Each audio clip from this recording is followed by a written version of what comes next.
Hey everyone, Andy Raffel from eTeknix.com, and sometimes when you buy a motherboard you might want to look at something like the Pro because, you think you're pro.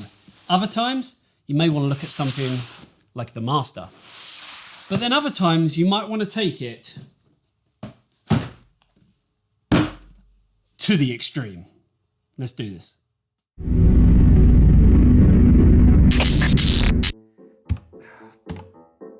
Oh, I can't believe I forgot to buy a bloody mouse. If only there was a Champion Series gaming mouse that I could pair with my brand new Corsair K70 RGB TKL keyboard. Excuse me, there is the new Corsair Saber RGB Pro Champion Series gaming mouse. Built for and tested by top esports professionals. Where's that voice coming from? With an 18,000 DPI optical sensor, capable of up to 8,000 Hz hyperpolling and ultra-responsive quick-strike buttons. Pair it with that keyboard of yours and you too can hang out with the pros.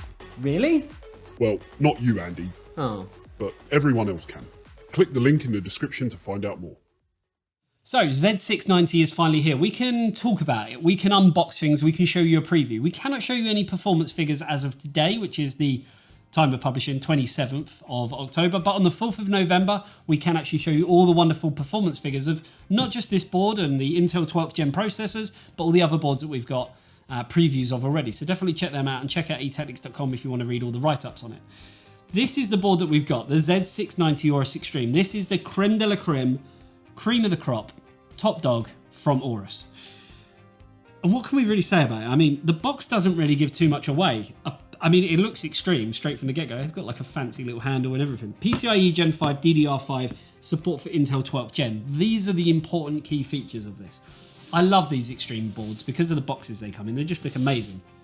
If we turn it around, this is where we kind of get the first view of what the board looks like with all the RGB on there, all the features, and predominantly most of the board actually looks covered, which is quite funny. But it does give us some key information as well, like direct digital VRM design. It's got 20 V-core phases, 1 VCC GT phase, and 2 VCC AUX phases.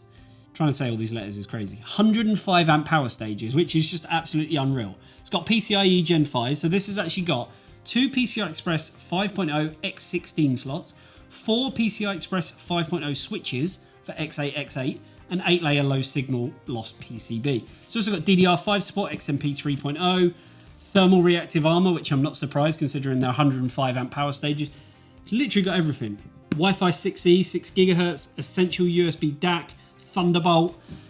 Let's unbox it and have a little look. So, first up, I just love these boxes. They look great. Team up, fight on.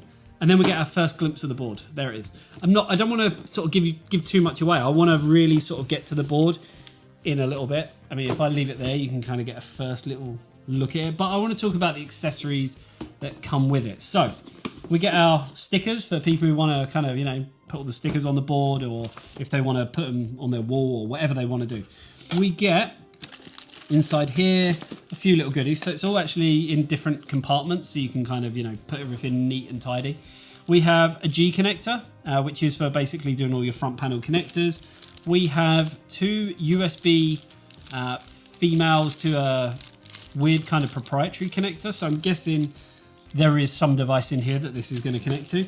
We have a SATA. No, this is okay. So if you don't want to use the G connector, you can actually use this thing, which is I know what it is. So I've looked at extreme boards before, and instead of having all the front panels on the board, it has a smaller connector, which is actually this one, which then comes out into like a breakout cable, which is this, which then you can put the G connector onto that. So it just allows you to, it's just not as fiddly as kind of what it normally would be once the board is in the case. Because you got to remember, with an extreme board, they are pretty damn huge. Generally eATX, which looking at it, it's eATX. So we've got the ESS Essential USB DAC, which is basically your Type-C to your 3.5mm, which I'm guessing you could actually use on like a mobile phone or something. I can't see why you wouldn't be able to. We also have all of our relevant paperwork. So instead of a driver CD, they actually give you a USB pen drive. Is USB Type A. I would have preferred Type C, but can't be picky. Case badge sticker, AORUS, branded as well. Multilingual installation guide, and then our user's manual as well. Then underneath that, I mean, it's not even funny how much stuff comes with this board. So we get a noise sensor. Plonk that back in there. We get a digital thermal probe. We get another thermal probe. We get our Wi-Fi 6E antenna. We get another Wi-Fi 6E antenna because, you know, 2 apparently is not enough. I'm trying to put this back as I do it because there's just so much stuff here. It's unreal. So let's put that back and close that compartment. And then we can move on to the next compartment because there's just so many here. So we have some AORUS branded Velcro cable ties. Nice little touch, but I prefer the eTeknix ones that are available on store.eteknix.com, just for, you know, FYI. We get some braided SATA cables, so there's 2 there and 2 there, one of them being right angled on each of them. Then underneath here, we have an M.2 screw, an M.2 screw, an M.2 screw, and an M.2 screw. I think we can safely say that there are 4 M.2 slots. Now, for anyone who hasn't seen it, we have actually got a preview on the Z690 Aorus Master that has 5 M.2 slots. These are probably faster on here, hence why there's less of them, but still, 5. We also have what looks like RGB breakout cables. So this looks like a standard RGB one, and this one potentially looks like addressable RGB headers into a proprietary connector, which basically, yeah, it's like a Y splitter cable. So yeah, some good stuff in there. Let's close that one up. Then we can look at the last one. I do like this box. The packaging and everything just, yeah, feels really kind of nice and good quality. Okay, so this was branded as AORUS RGB memory armor. This is quite cool. So you may have seen leaked images and stuff of this. We've got the screws for it. And then we've actually got this bit, which has got a little connector. So it is RGB. This goes over your memory and will just like light it up and make it look nice. So, you know, maybe you ended up buying this board and then you didn't have enough money to buy RGB memory.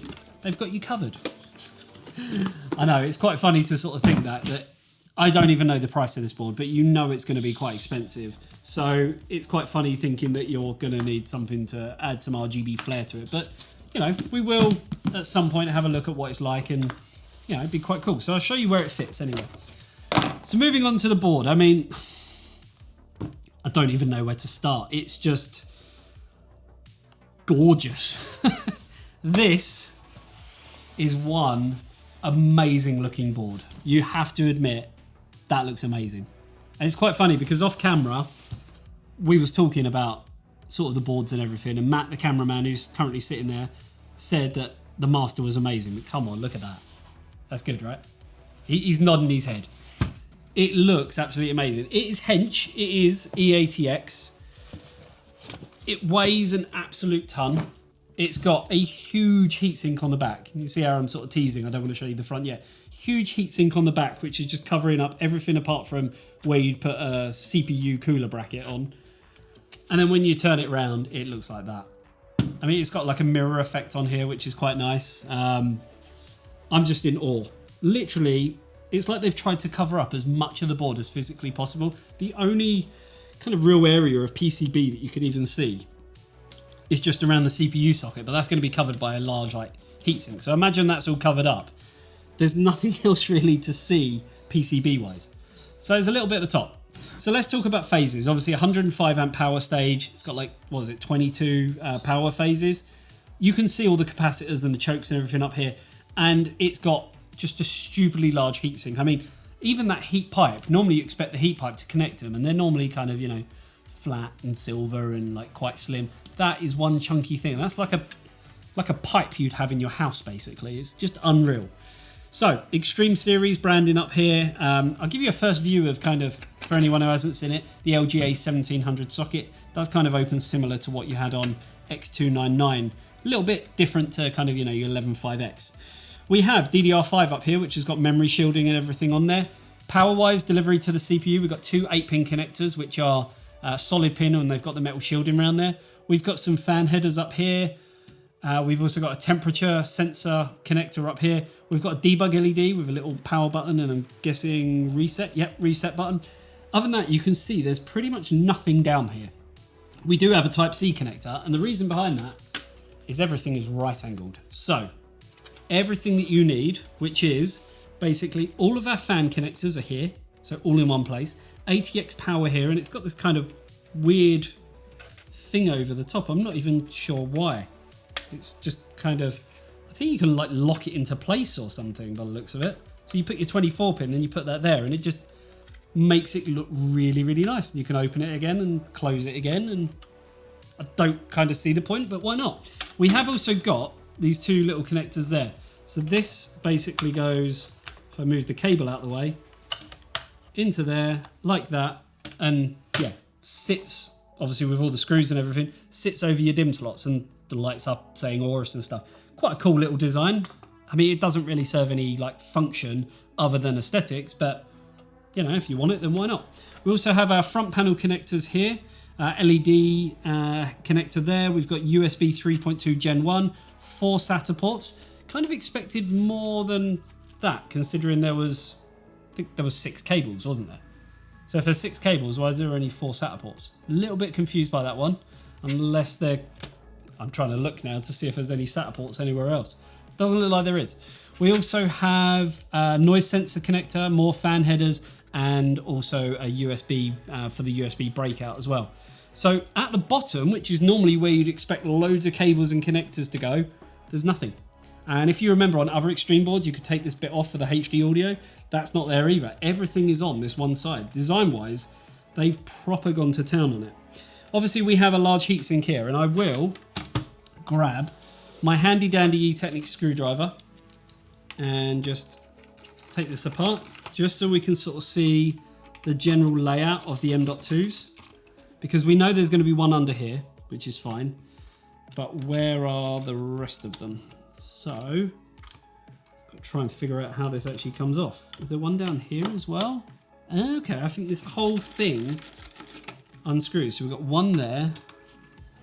This all looks like it's kind of part of one unibody kind of piece, which is quite interesting. I guess, you know, in theory, you're only really going to have to do this once, maybe. Do we have to do that one as well? That's the thing with some of these motherboards and that. Sometimes they kind of cover up other screw holes and things like that. So we can see this is going to be our PCIe Gen 5 M.2. And I haven't even checked which ones are PCI Express Gen 5, which ones are sort of normal, but it does say that on the M.2 we have 4 M.2s. That's basically what it tells us. So not a lot of information, but if we unscrew this, we might actually see something on the PCB. We might be able to have a little look. Ooh, that looks very, very nice. So here's our 4 M.2 slots. So we've got our first one up here and our other 3 down here. Looking at them, seeing if there's any markings. Doesn't say anything anywhere apart from M2A CPU. So the top one is off of the CPU. Then the other ones, doesn't actually say anything at all. So we will have to obviously look at the manual and stuff, but it does say, I'm pretty sure it said something on the box about the M.2s, but I can't see anything now. So it's going to be interesting because it says it's got 4 PCIe 5.0 switches for X8, X8 and 2 PCI Express 5.0 X16 SMD slots. So let's talk about the PCI Express. We've got 3 physical X16 slots on here. The top 2, and I've said this on, I think it was the Master, it had a white slot. I get it, you're not going to see it when your GPU's on there, but I don't feel like white was really a good colour choice to go with. But this is PCI Express Gen 5, so is this, and they're both physically and digitally X16. This bottom one is X16 physically, but is only X4, and is going to be, I'm guessing, PCI Express.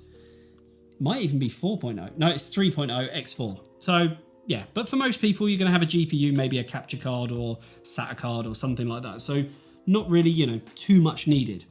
Other than that, I'm going to guess this is PCI Express 5.0. These are probably going to be 4.0. I will stand corrected and we will get the information for when we actually do the review, but this is kind of what we're looking at the moment. We're trying to do this off of face value and what you actually see. Overall though, looks very, very nice. Lighting wise, I'm going to tell you now, that's going to light up. I believe that's going to light up, and then the memory cover, if you decide to use that, is going to light up as well. Other than that, you know, it's pretty black, pretty kind of stealthy looking, and I really, really like it. The heatsink, I mean, you can get now a proper view now that I've taken that off of how big this heatsink is here, and it stems underneath that rear I/O, which obviously lights up with the AORUS logo. And then that takes us round to the back, which is just probably one of the craziest layouts for I/Os that I've ever seen.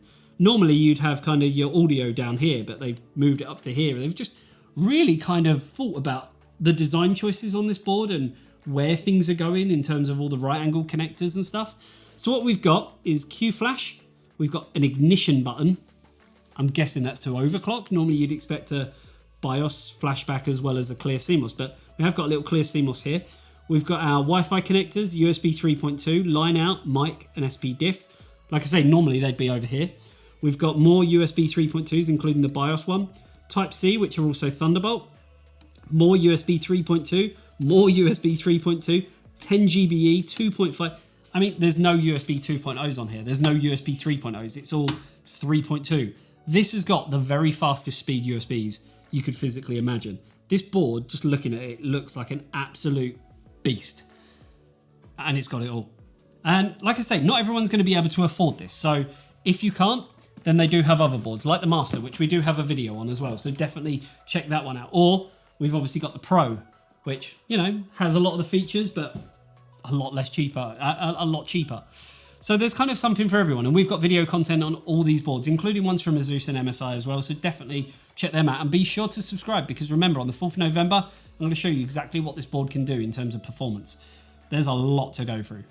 Other than that, hopefully you enjoyed this video. If you did, you know exactly what to do, and I will see you in the next one. See you later, guys. Bye-bye.